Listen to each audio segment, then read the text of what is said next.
میں گفتگو چل رہی ہے کچھ قرآن سے ریلیٹڈ، اور پہلے بھی توجہ دلائی کہ قرآن مجید کا مقام کہاں، تفسیر کہاں اور ہم کہاں، لیکن جو مختصر سی گفتگو ہو سکتی ہے، اور سوروں کی کچھ فضیلتوں کو پہلے ہم نے بیان کیا، اور فضیلتوں کو اور فوائد کو بیان کرنے کا ہدف بھی یہی ہے کہ فضیلتوں کے ذریعے سے اور فوائد کے ذریعے سے عشق میں اضافہ کیا جائے قرآن کے مختلف سوروں سے، اور وہ ہماری زندگی میں شامل رہیں، چاہے کسی بھی عنوان سے ہوں، لیکن بلا شک جو اصل ہدف ہے اس نزول قرآن کا وہ ہے انسانوں کی ہدایت، لہٰذا اصل مخاطب بھی انسان ہیں، اور جو موضوع ہے وہ ہدایت ہے انسانوں کی۔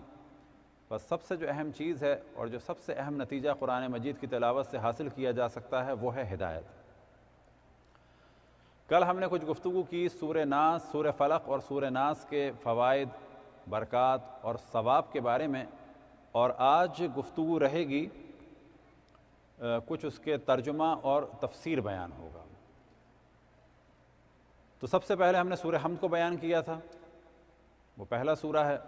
اب جو چھوٹے سورے ہیں 30ویں پارے کے، اسے ہم بیان کرتے ہیں، اور ایک موضوع کو دوبارہ بیان کرتے ہیں کیونکہ ایک بڑا طوفان تاریخ میں بپا کیا گیا اہل بیت کے چاہنے والوں کے خلاف، اور ان کے قتل عام کے لیے راہوں کو ہموار کیا گیا تحریف قرآن کی تہمت کے ذریعے سے۔ تو ہم بالکل اس بات کو واضح کریں اور انشاءاللہ ڈسکس کریں گے کہ اگر ایسی کوئی روایت کہ جس سے محسوس ہوتا ہو تحریف قرآن اگر ایک شیعوں میں ہے تو پھر 10 اہل سنت میں ہے۔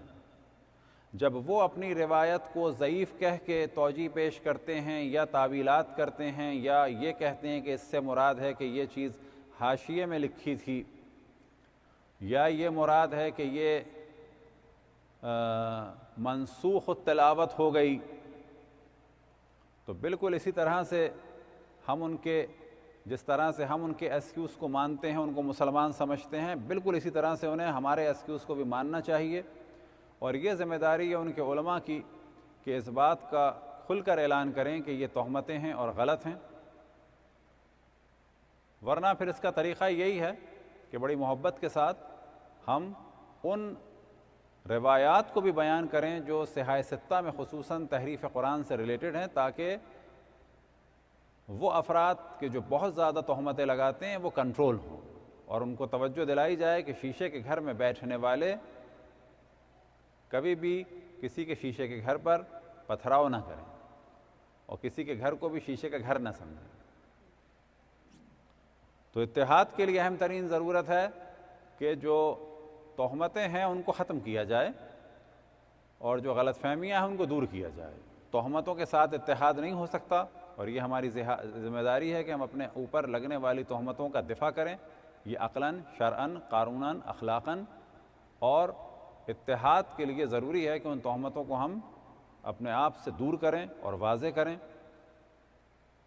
اور تحریف قرآن سے ریلیٹڈ جو ایک موضوع ہم نے سب سے پہلی نشست میں بھی ڈسکس کیا کہ خود سوروں کی تلاوت کا ثواب کے جو کثرت سے رسول اللہ صلی اللہ علیہ وآلہ وسلم اور ان کے 12 خلفاء علیہم السلام نے نقل کیا، یہ واضح علامت ہے کہ قرآن میں تحریف نہیں ہوئی، اور قرآن رسول اللہ صلی اللہ علیہ وآلہ وسلم کے زمانے میں جیسا تھا ویسے ہی ہے۔ بس سوروں کی فضیلت اور خصوصاً حدیث ثقلین، یا یہ کہ مثال کے طور پہ السلام علیکم علی مع القرآن والقرآن مع العلی، اس سے واضح پتہ چلتا ہے کہ قرآن اس وقت تھا۔ حدیث الثقلین میں انی تارکم فیکم الثقلین، قرآن اس وقت تھا۔ یہ جو کبھی پہلے خلیفہ کے لیے، کبھی دوسرے خلیفہ کے لیے، پھر بعد میں بنو امیہ نے تیسرے خلیفہ کی فضیلت کے لیے شور مچایا ہے، قرآن انہوں نے جمع کیا ہے، یہ جمع کرنا ہی ایک طرح سے توہین رسالت ہے۔ یہ کہنا کہ جمع کیا ہے یعنی ان کو فکر تھی، رسول اللہ صلی اللہ علیہ وآلہ وسلم کو فکر نہیں تھی۔ اور جب کہا جاتا ہے کہ جمع کیا ہے تو اس کے معنی یہ نکلیں گے کہ نہ اس زمانے میں ڈھنگ سے سورے تھے نہ کچھ اور تھا، جبکہ ہم کیا کہہ رہے ہیں کہ سوروں کے فضائل ہیں، یہ فضائل دلالت کرتے ہیں، یہ ثواب دلالت ہے، اس بات کی دلالت کرتا ہے کہ یہ سورے رسول اللہ صلی اللہ علیہ وآلہ وسلم کے دور میں تھے، نہ پہلے کا کمال ہے، نہ دوسرے کا کمال ہے، نہ تیسرے کا کمال ہے۔ یہ بنو امیہ کی جھوٹی فضیلتوں میں سے فضیلتیں ہیں۔ اور اگر کہا جائے کہ قرآن مجید کو جمع کیا گیا تو یہ لفظ کے جمع کیا گیا، جس طرح سے یہ کہا جاتا ہے کہ بخت النصر کے حملے کے بعد تورات ادھر ادھر ہو گئی، بعد میں جمع کیا، اور مسلمان عام طور پر تحریف کے لیے یہی دلیل پیش کرتے ہیں کہ کیونکہ بعد میں جمع کی گئی تو مکمل نہیں ہوئی۔ یہی تہمت کفار لگائیں گے مسلمانوں پہ کہ جو قرآن جمع کیا گیا، یہ لفظ جمع کرنا اس بات کے احتمال کو واضح کرتا ہے کہ پتہ نہیں پورا ہوا کہ نہیں ہوا، کیونکہ پہلے آپ کہتے ہیں پہلے خلیفہ نے جمع کیا، پھر بھی مکمل نہیں ہوا، دوسرے نے جمع کیا، پھر بھی مکمل نہیں ہوا، تیسرے نے جمع کیا۔ تو اس کا مطلب ہے کہ معاذ اللہ یہ جمع کرنے کی جو فضیلت ہے جو ان تین حضرات کے لیے بنائی گئی، در حقیقت یہ فضیلت جو ہے توہین ہے خود قرآن مجید، فرقان حمید اور رسول اللہ صلی اللہ علیہ وآلہ وسلم کی۔ بس یہ ثواب جو ہم بار بار بیان کر رہے ہیں، یہ اس لیے بیان کر رہے ہیں کہ ان تمام سوروں کے ثواب، اور کسی ایک یا دو سوروں کے ثواب نہیں ہے، ہر سورے کے ثواب رسول اللہ صلی اللہ علیہ وآلہ وسلم اور ان کے 12 خلفاء سے نقل ہوئے ہیں۔ اس کے معنی یہ سورے تھے ایسے۔ صلوات پڑھیں بر محمد والے محمد۔ اب ان دونوں سوروں کو انشاءاللہ تیزی سے بیان کرتے ہیں۔ تو 113 نمبر پہ جو سورہ ہے، ترتیب نزول کے اعتبار سے نہیں، اس ترتیب فعلی کے اعتبار سے، وہ ہے سورہ فلق۔ اور 3 نام اس کے ہم نے بیان کیے تھے، خواتین سے گزارش ہے کہ گفتگو نہ کریں۔ 3 نام ہم نے اس کے بیان کیے تھے۔ ان دونوں سوروں کے سورہ ناس، سورہ فلق کو کہا جاتا ہے، فلق اور ناس، اور اس کے بعد معوذتین، اور اس کے بعد مشققتین۔ تو سورہ فلق کا نام ہے قل اعوذ برب الفلق کی وجہ سے اس کو سورہ فلق کہتے ہیں۔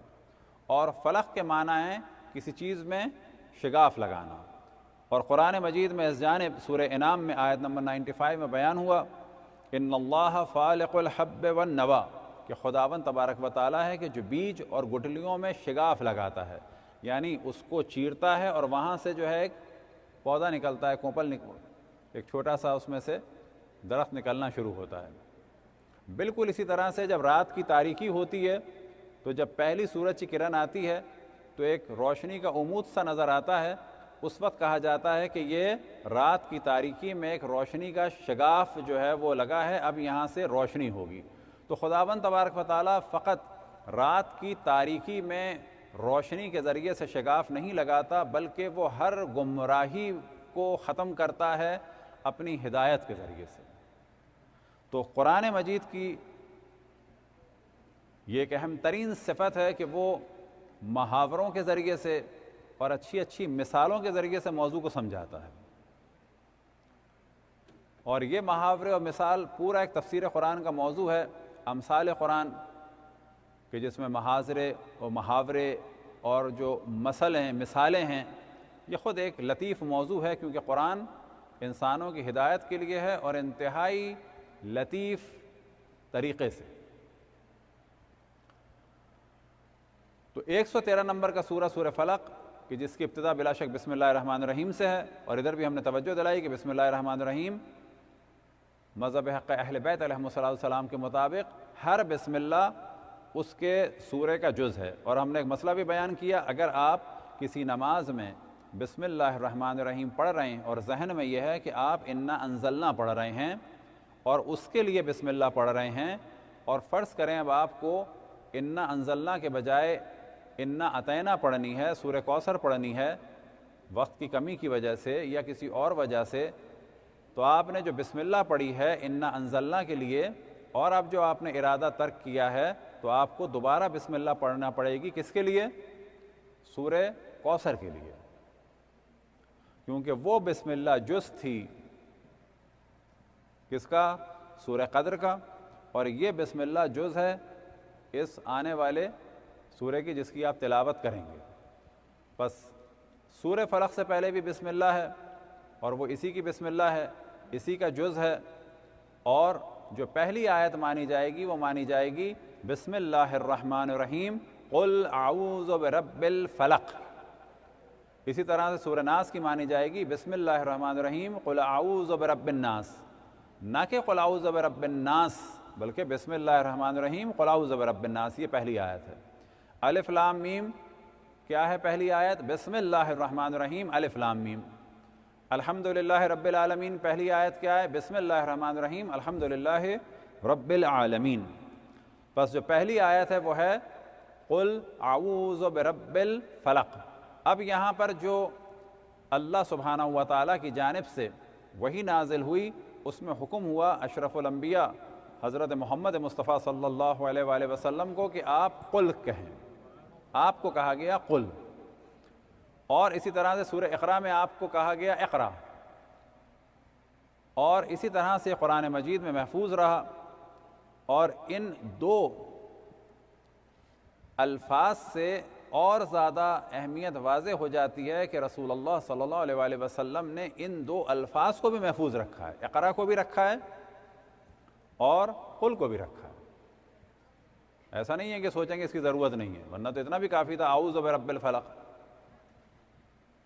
تو پورا قرآن الحمدللہ محفوظ ہے، اور انشاءاللہ اب ضرورت اس امر کی ہے کہ اس موضوع کو ڈسکس کیا جائے کہ کس مذہب اسلامی میں کتنی روایات ہیں، تاکہ جب ان کو آئینہ دکھایا جائے اس کے بعد سب مل کے بات کریں کہ قرآن میں تحریف نہیں ہے، اور کوئی کسی کو تحریف قرآن کی تہمت نہ لگائے۔ البتہ ہم نہیں لگاتے، ہم پر لگائی جاتی ہے۔ تو پہلا جو لفظ ہے وہ ہے قل، کہہ دو۔ خواتین سے گزارش ہے کہ اپنی گفتگو کو ترک کر دیں، تفسیر قرآن چل رہی ہے، اور اس تفسیر قرآن کی بھی زیادہ جو فرمائش تھی وہ خواتین ہی کی جانب سے تھی۔ اور اگر کوئی بہت اہم بات ہے، دوسرا ہال خالی ہے، وہاں پہ جائیں، باقی کو ڈسٹرب نہ کریں۔ مرد بھی ڈسٹرب ہو رہے ہیں، اور جو وہاں خواتین ہیں وہ بھی ڈسٹرب ہو رہی ہیں۔ صلوات پڑھیں بر محمد والے محمد۔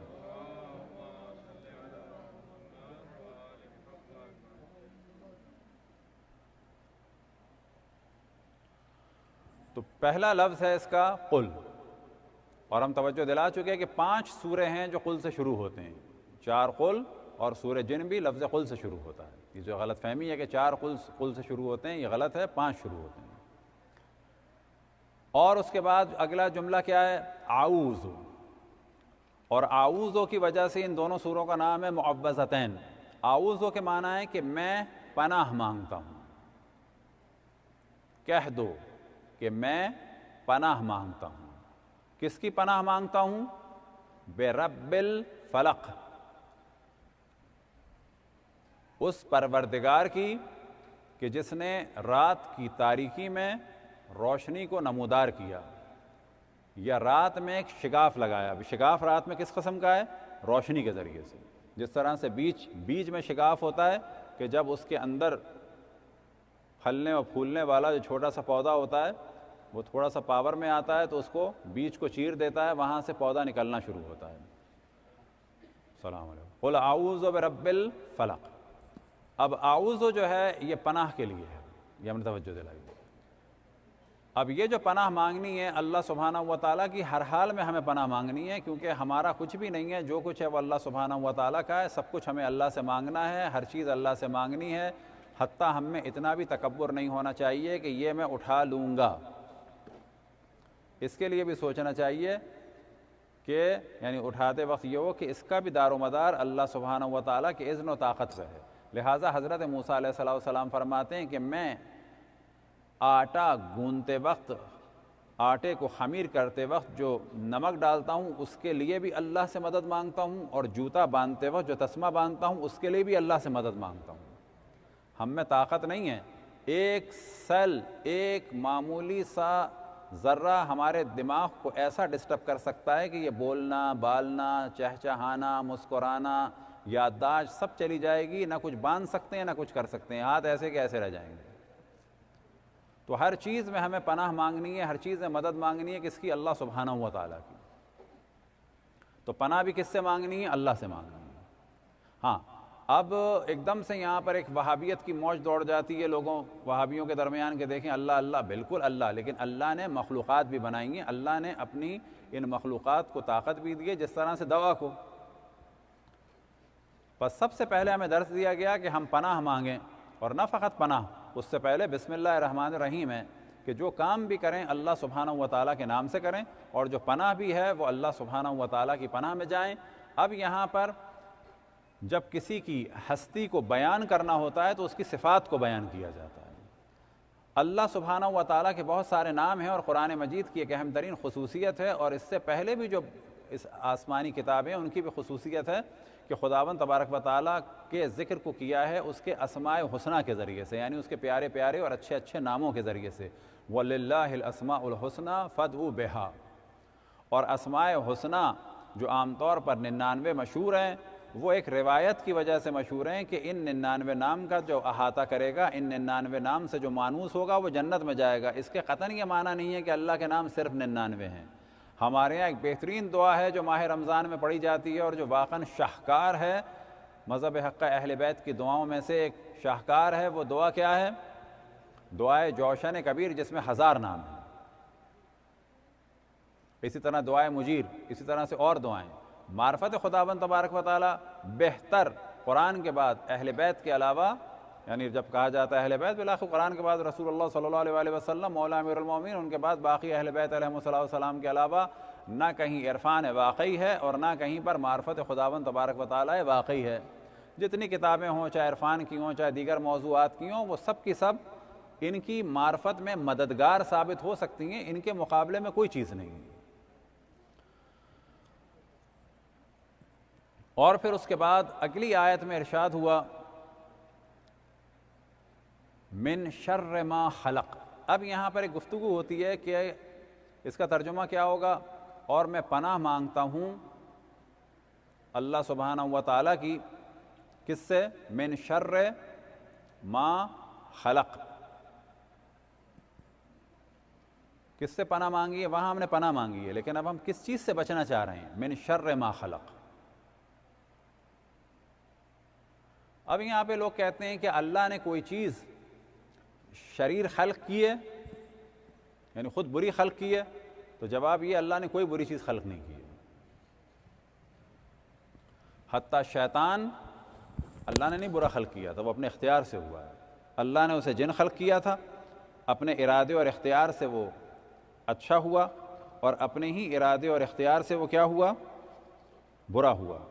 اسے اللہ نے نہ گمراہ کیا، اللہ نے اسے زمین سے آسمان پر پہنچایا، ملائکہ کے درمیان بٹھایا، لیکن اس نے خود شک کیا، خود اپنا کام خراب کیا۔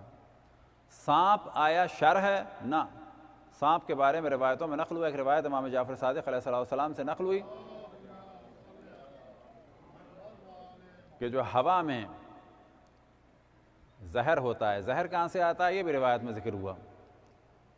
اور اس سے پہلے ڈسکس ہوا، کیا تم نے دیکھا ہے کہ سردیوں میں کنویں کا پانی گرم ہو جاتا ہے اور گرمیوں میں کنویں کا پانی سرد ہو جاتا ہے؟ وجہ کیا ہے؟ وجہ یہ ہے کہ گرمیوں میں زمین کے مسامات کھلتے ہیں اور اسی گرمی نکل جاتی ہے، اور اسی زمین سے جب کچھ خاص بخارات نکلتے ہیں تو اس میں کچھ زہر ہوتا ہے، اور اللہ سبحانہ و تعالیٰ نے ان کیڑوں کو خلق کیا ہے تاکہ فضا میں جو زہر ہے اس کو وہ ایبزارو کر لیں۔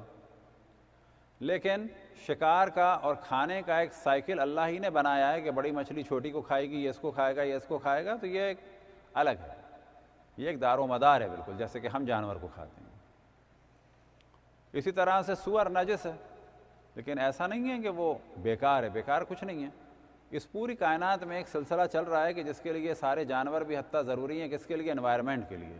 لہٰذا گفتگو ہم نے کی تھی حرام حلال جانوروں کے بارے میں، اس وقت ہلکا سا اس کو بیان کریں کہ بعض دفعہ بعض جانور جو ہیں ممکن ہے کھاتے ہی فزیکلی ہمارے لیے نقصان نہ ہوں، نقصان دہ نہ ہوں، لیکن ممکن ہے کہ وہ حرام قرار دیے گئے ہیں بعد میں نقصان ہو، ممکن ہے حرام قرار دیے گئے ہیں نقصان کی وجہ سے نہیں، ان کی زندگی ضروری ہے انسانی انوائرمنٹ کے لیے یا جنگل کے لیے یا باقی جانوروں کے لیے۔ اب ان کو اگر ڈسٹرب کریں گے تو ان پہ ڈیپینڈ جن جن چیزوں کا ہے وہ ڈسٹرب ہو جائیں گی۔ مثال کے طور پہ بعض درخت ایسے ہیں کہ وہ بیج ان کا جب کارآمد ہوتا ہے جب وہ ایک جانور کے منہ سے داخل ہو اور معدے سے باہر نکلے، اس وقت تک اس بیج میں فرٹیلیٹی جو ہے وہ نہیں آتی ہے۔ جب اس پرندے کو آپ مار دیں گے تو وہ بیج خود بخود کیا ہوگا؟ وہ نسل ختم ہو جائے گی۔ تو ممکن ہے بعض جانوروں کا شکار اللہ سبحانہ و تعالیٰ نے جو منع کیا ہے وہ اس وجہ سے نہیں کہ وہ نقصان دیں، ممکن ہے کوئی نقصان نہ ہو، بلکہ اس وجہ سے کہ اس کو اگر آپ نے مارا تو انوائرمنٹ پہ ایک بہت ہی زیادہ خطرناک اثر پڑے گا۔ تو کوئی چیز بھی اللہ سبحانہ و تعالیٰ نے بے نفس ہی شر خلق نہیں کی ہے، اس کا فائدہ ہے۔ فائدہ اور نقصان یاد رکھیں وہ ہوتا ہے نسبت کے اعتبار سے۔ مثال کے طور پر ایک واقعے میں بیان کیا جاتا ہے کہ ایک بہت ہی نیک فرد کی بیٹی نے آ کے کہا کہ ابا دعا کریں کہ بارش نہ ہو، کیونکہ میرے شوہر نے صابن بنا کے رکھا ہے چھت پہ سکھانے کے لیے۔ دوسری بیٹی نے کہا کہ ابا میری آپ سے دعا ہے، خواہش ہے کہ دعا کریں کہ بہت بارش ہو جائے، کیونکہ میرے شوہر نے جو ہے فصل لگائی ہے۔ تو یہ جو بارش ہے ایک کے لیے نقصان دہ ہے، ایک کے لیے فائدہ مند ہے۔ کہا جاتا ہے فائدہ اور نقصان یا ایک چیز بڑی یا چھوٹی کسی نہ کسی نسبت سے ہوتی ہے۔ تو اللہ سبحانہ و تعالیٰ نے کوئی چیز بھی عبث نہیں بنائی ہے۔ صلوات پڑھیں پر محمد والے محمد۔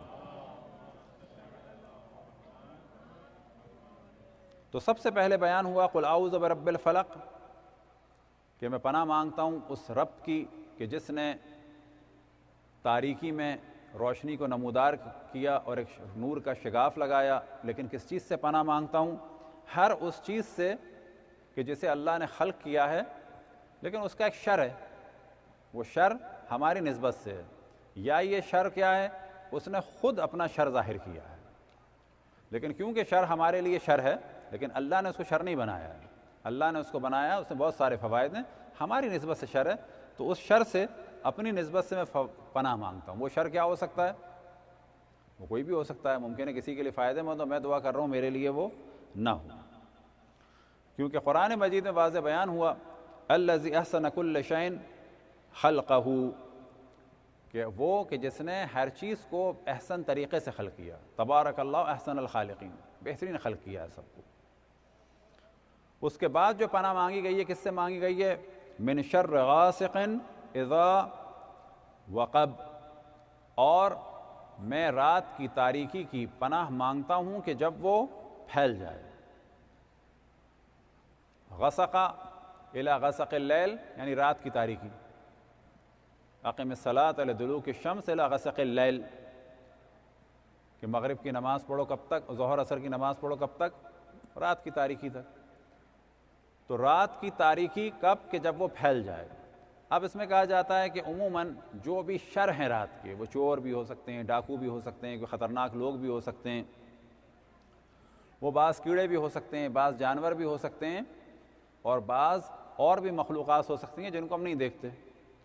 تو جو بھی مخلوق ایسی ہے کہ جس سے مجھے نقصان ہو سکتا ہے، میں پناہ مانگتا ہوں۔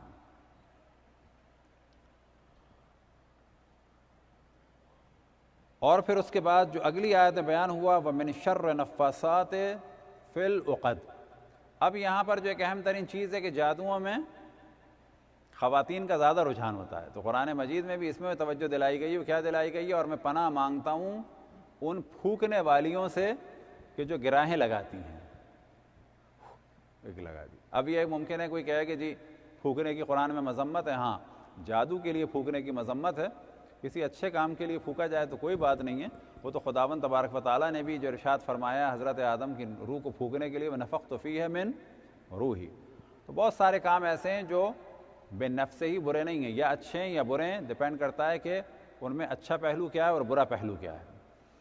تو خواتین کا عام طور پہ بہت زیادہ رجحان ہوتا ہے، پہلے ہم توجہ دلا چکے ہیں، کبھی بھی اس میں نہ پڑیں، اللہ پہ توکل کریں، اللہ سے مدد مانگیں، زیارتوں دعاؤں اور قرآن مجید سے پناہ لیں، اور جو مختلف اذکار اور ختوم جمع ختم کی، وہ جو ختم ہیں وہ پڑھیں، کسی کے پاس نہ جائیں۔ یہ جتنے لوگ بیٹھے ہوتے ہیں یہ گھر کے گھر برباد کرا دیتے ہیں، یہ بیوقوف بناتے ہیں۔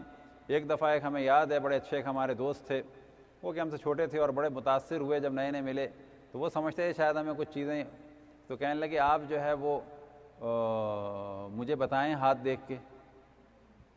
تو میں نے ان کا ہاتھ دیکھا، میں نے کہا بھائی ہاتھ آپ کا کہہ رہا ہے کہ آپ ایک زمانے میں پیدا ہوئے تھے، نہیں آپ آغاز سچ بتائیں۔ تو میں نے ان کو بتانا شروع کیا، میں نے کہا آپ انتہائی بے غیرت، انتہائی دھوکے باز اور انتہائی نیچ کی، اور بیچارے چونک کے دیکھ رہے ہیں کیونکہ میرے تقدس کو خود ہی قرار کر چکے تھے۔ اب جب میں نے سب کچھ کہہ دیا، میں نے کہا اس کی ضد ہیں، اب ان کو ذرا سا وہ ہوا۔ میں نے کہا بھائی کسی چکر میں نہیں پڑو، اب یہ ہاتھ وات کا موضوع بیان ہوگا۔ بعض دفعہ ہاتھ بعض لوگ پڑھ سکتے ہیں لیکن نہیں پتہ کہ اس کو آتا ہے پڑھنا یا نہیں آتا، لیکن حتیٰ اگر پڑھنا بھی آتا ہو، جو ہمیں بتایا ہے معصومین علیہ السلام نے، وہ کیا ہے؟ صدقہ دیں، دعا کریں، نیکیاں کریں۔ حتیٰ اگر وہ صحیح بھی لکھا ہوا تھا تو یہ سب کچھ ٹل جائے گا۔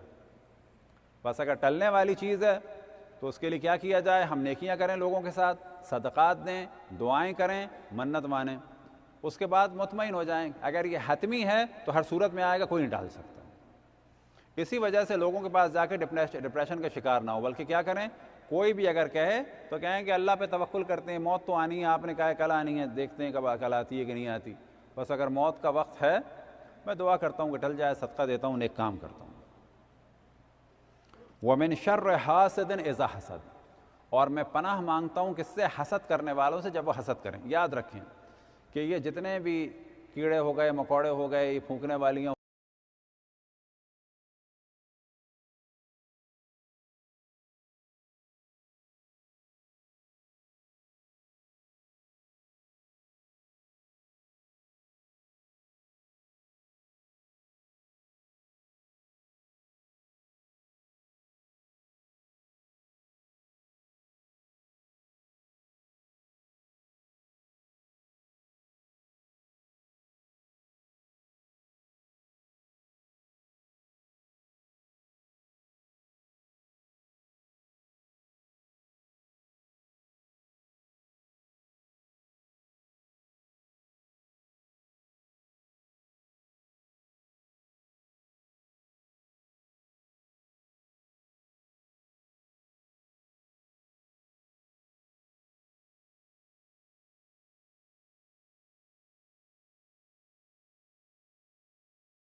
لیکن اگر ہو گیا تو گناہ نہیں ہے۔ گناہ نہیں ہے سے مراد آخرت خراب نہیں ہوگی، لیکن گاڑی پہ جا کے چپکے سے لے کے ایک ایسے لائن کھینچ دی، اس کا رنگ ہی خراب کر دیں۔ کیا ہوا؟ کروڑ پتی آدمی گاڑی پہ اسکریچ لگا دیا تو کچھ کر دیا آپ نے؟ کچھ بھی نہیں ہوا، اپنی آخرت خراب کی۔ لیکن اب یہ گناہ ہو گیا۔ یا یہ کسی کو دیکھا، گاڑی کو دیکھا، ایک دم سے حسد ہوا اور فوراً سامنے والے سے کہا آپ جانتے ہیں کہ کیسے کمائی ہے اس نے؟ کمائی ہے اس نے حلال سے، ہم نے فوراً ایک داستان بنا دی۔ یا یہ کہ خاتون نے کسی خاتون کو دیکھا، جیسے ہی دیکھا کہ اچھی ہیں، خوبصورت ہیں، تو فوراً کہا ہاں بھیا اچھی ہیں لیکن اللہ ان کے کردار سے بچائے۔ اگر حسد ہوا تھا تو گناہ نہیں ہے، لیکن اچھا نہیں ہے۔ یہ نتیجہ قطعا نہ نکالیں اگر گناہ نہیں ہے تو اچھا ہے، نہ، اچھا نہیں ہے لیکن گناہ نہیں ہے۔ لیکن جیسے ہی کردار کشی کی اب حرام ہے اور گناہ ہے۔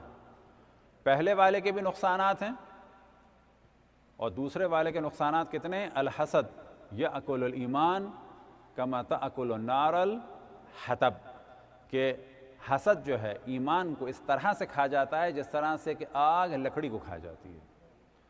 اور یہ ذہن میں رکھیں کہ حسد کرنے والا خصوصاً کب؟ جب وہ ریئیکشن کرے۔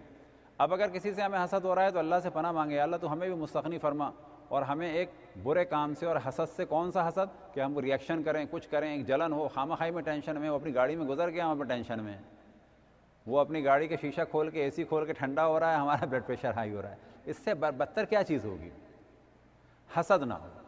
تو اس میں جو سب سے اہم چیز اگر آپ دیکھیں کہ آخر میں بعض دفعہ ایک اہم چیز کا ذکر کیا جاتا ہے، وہ کیا چیز ہے؟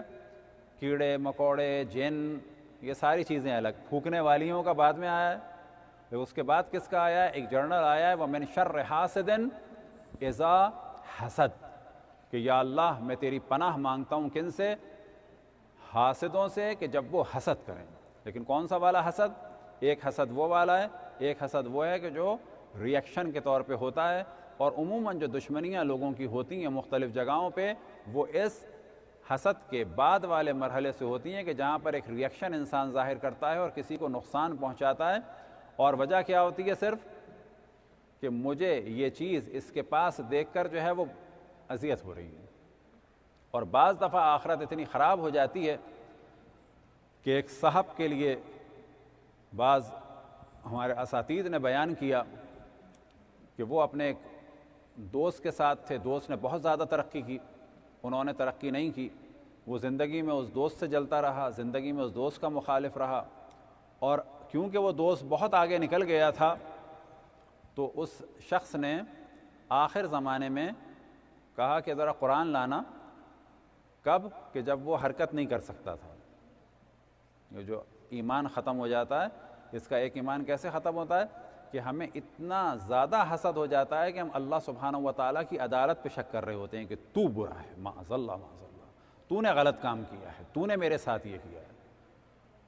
آخر وقت میں یہ ہوا کہ انہوں نے کہا, اس دوست نے کہا قرآن لاؤ. جب وہ قرآن لا رہے تھے تو لوگوں نے سوچا بھی قرآن کو چومیں گے کچھ ہوگا, تو وہ کچھ نہیں کر سکتا تھا, قرآن کو پھینکے یا کچھ کرے, قرآن پہ تھوکا, اور اس کے بعد کہا کہ تو نے اللہ سبحانہ و تعالیٰ کو مخاطب کیا کہ معاذ اللہ تو نے مجھ پر ظلم کیا ہے, کہ تو نے مجھے جو ہے ترقی نہیں دی, اس کو ترقی دی ہے. یہ ترقی ایک آدمی کے لیے اللہ کے نزدیک ہونے کا سبب بنی, لیکن حسد کرنے والے کے لیے کیا سبب بنی؟ برباد ہو گیا. دنیا میں بھی ترقی نہیں ہوئی. وجہ کیا ہے کہ اس کی اپنی ایفیشنسی اس نے خراب کر دی سوچ سوچ کے. لہٰذا اسی وجہ سے کہا جاتا ہے کہ حسد نہ کرو, لیکن ہمارے یہاں عام طور پر لوگوں بچوں سے کیا کہا جاتا ہے کہ کمپٹیشن بھی نہ کرو نا, کمپٹیشن کرو. تو ایک چیز ہوتی ہے حسد اور ایک چیز ہوتی ہے غبطہ. عربی میں غبطے کے کیا معنی ہے؟ اوہو اس نے ماشاءاللہ کتنی ترقی کی ہے, بس مجھے بھی کرنی چاہیے. یہ بڑی اچھی چیز ہے کہ ہم اس کو دیکھ کے درس لیں, اس کو دیکھ کر یہ سوچیں کہ اس آدمی نے, مثال کے طور پر وہ جو میک ڈونلڈ کے بارے میں ہسٹری بتائی جاتی ہے کہ ریٹائر ہونے کے بعد تھوڑا سا پیسہ تھا, اس نے یہاں بزنس کیا, یہاں بزنس کیا, یہاں بزنس کیا, اس کے بعد 60 سال کے بعد, اب یہ انسان 40 سال والا سوچے کہ جب یہ ایک 60 سال کے بعد والا آدمی بزنس کر سکتا ہے, بس میں بھی کروں گا, اللہ پہ توکل کر کے میں بھی کروں گا. یہ حسد نہیں ہے. اس نے کیا ہے میں بھی کر لوں گا, اس کو اللہ نے چانس دیا ہے مجھے بھی دے گا. یہ جو ہے ایک پازیٹیو کمپٹیشن ہے کہ جس کو کہا جاتا ہے غبطہ. یہ بالکل جائز ہے. حسد کب ہو جاتا ہے کہ اس کے پاس ہے, مجھے برا لگ رہا ہے, میرے پاس تو نہیں ہے, اس کے پاس سے بھی میں ختم کر دوں گا. یہ حسد ہے, شیطانی صفت ہے. اور یہ جو سورہ ہے خصوصاً اس کا جو سب سے اہم درس ہے وہ یہی ہے کہ ہم حسد سے بچیں, بلکہ پازیٹیو رہیں اور خود ترقی حاصل کریں تاکہ ہم بھی آگے بڑھیں, نہ یہ کہ آگے نہ بڑھیں اور صرف دوسروں کو نیچے لانے میں لگے رہیں. اور یہ حسد بعض دفعہ اس صورت میں ہوتا ہے کہ ہم رشتہ داروں ایک دوسرے کو سپورٹ نہیں کرتے کہ اگر یہ آگے نکل گیا تو کیا ہوگا. ہاں, ہم نے اگر آگے نہیں کیا تو کیا کوئی اور اس کو آگے نہیں کرے گا؟ ہم آگے کرتے اور اچھا ہوتا, لیکن ہم نے آگے نہیں کیا, کسی اور نے آگے کر دیا.